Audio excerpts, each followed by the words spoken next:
سیدنا عثمان کے نام پر اپنے بیٹوں کے نام رکھنے والوں، سیدنا عثمان کے ایمان جیسا ایمان بھی تو بناؤ کہ نبی کی بات پھر کائنات میں کسی کی بات اس نبی کی بات سے ٹکرا جائے، دنیا کے ہر بندے کی بات کو ٹھوکر مار دو، محمد کی بات کو سینے سے لگا لو۔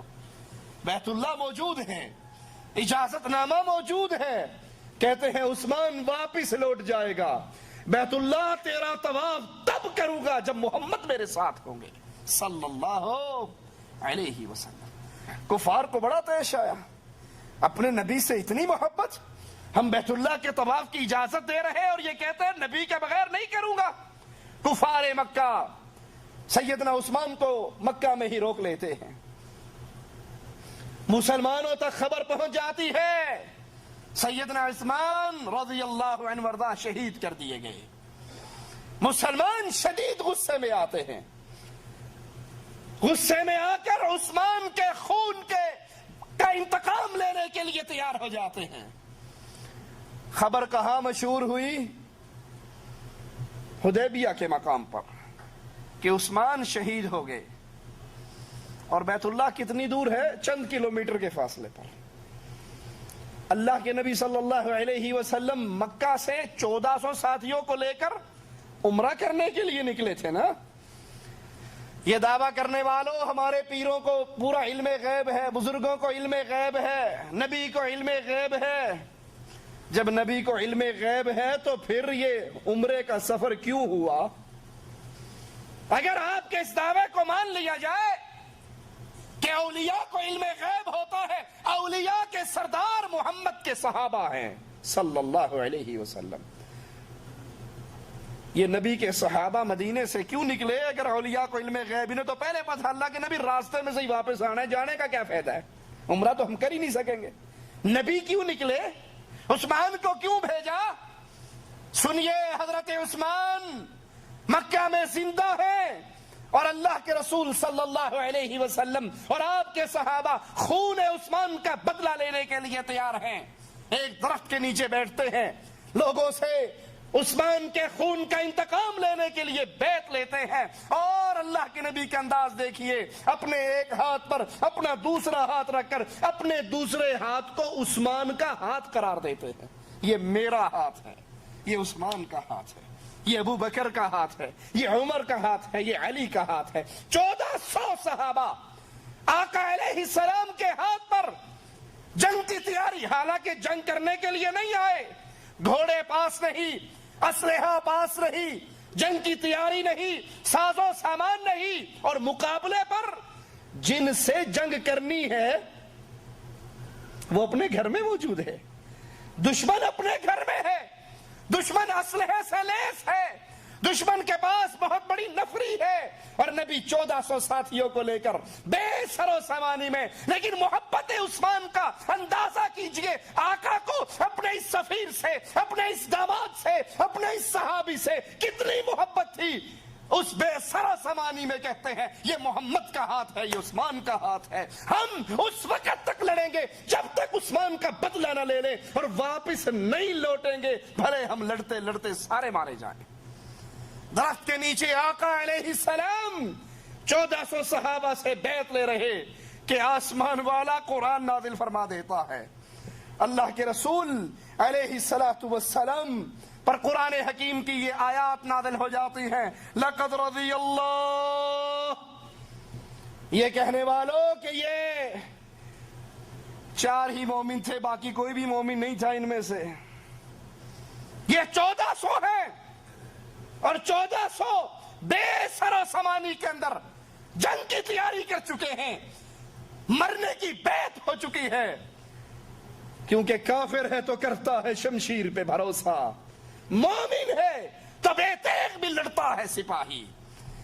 ان کی محبتیں، ان کا پیار، ان کی عظمتیں، جنگ کی تیاریاں، اور یہ سارا کچھ دے کر اللہ بھی ان سے راضی ہونے کا سرٹیفکیٹ نازل کر رہا ہے۔ لقد رضی اللہ عن المؤمنین، اللہ ان مومنوں سے راضی ہوا، ان میں ابو بکر ہے، ان میں عمر ہے، ان میں صحابہ کرام ہیں، اللہ کے نبی علیہ السلام کے ساتھی 1400 صحابہ، اور اللہ مومن کہہ رہا ہے اور سب کے بارے میں کہہ رہا ہے لقد رضی اللہ، اللہ ان سے راضی ہوا. اور یہ ہے کون؟ عن المؤمنین، یہ اہل ایمان ہے. تمہارے اس دعوے کی کیا حقیقت ہے کہ صرف 3 یا 4 یا 7 مومن تھے، باقی سارے نعوذ باللہ منافقین کا ٹولہ تھا؟ لقد رضی اللہ عن المؤمنین اذ یبایعونک تحت الشجرہ، جب تیرے ہاتھ پر اے نبی یہ درخت کے نیچے بیٹھے بیعت کر رہے تھے، اللہ تجھ سے بھی راضی اور ان سب سے راضی. اگر اللہ کے نبی کو علم غیب تھا تو قرآن کی اس آیت کے بارے میں کیا کہو گے؟ نبی کی اس بیعت لینے کو کیا کہو گے؟ اللہ کے لیے سوچنا، اللہ کے لیے اس عقل کو استعمال کرنا،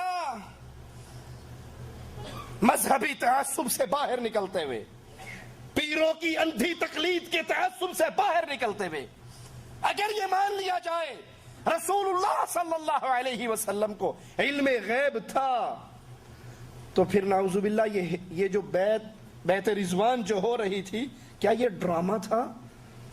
یہ کوئی فلم کا سین کیا تھا؟ یہ نبی کو حقیقت معلوم تھی، پھر بیعت کس بات کی؟ آسمان سے وحی کس بات کی؟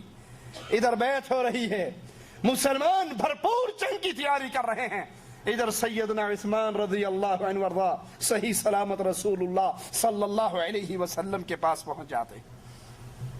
لیکن کفار کو مسلمانوں کے جذبہ جہاد کی خبر ملتی ہے کہ یہ تو بے سر و سامانی کے اندر بھی لڑنے مرنے کے لیے تیار ہو گئے، تو مجبوراً کفار مسلمانوں کے ساتھ چند شرائط پر صلح کے لیے تیار ہو جاتے ہیں.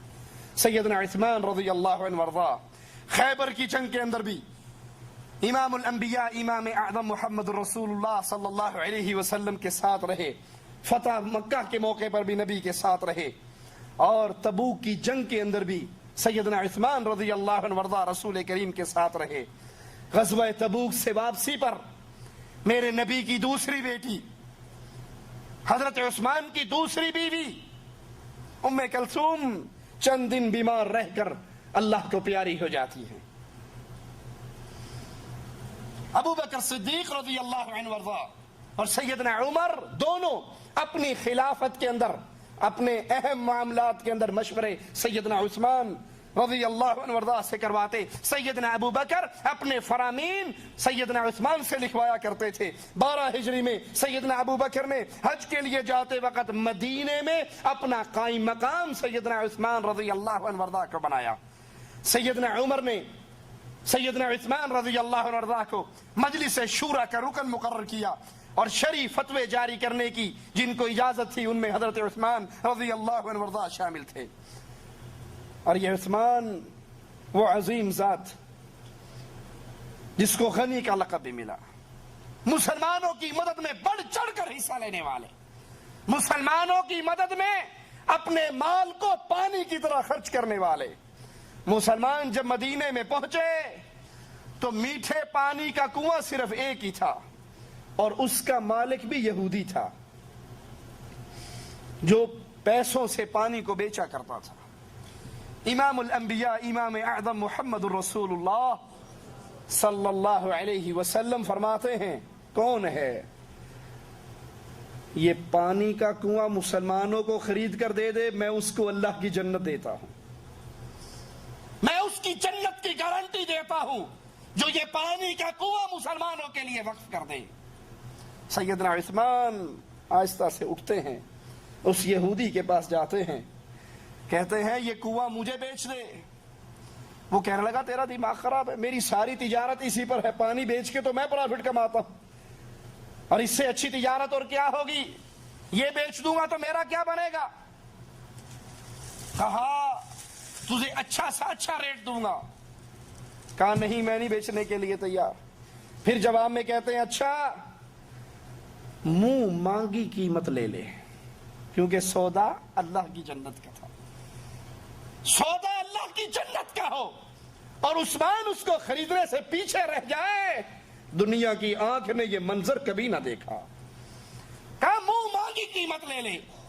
جب اتنی بڑی بات سنی پھر بھی تیار نہ ہوا.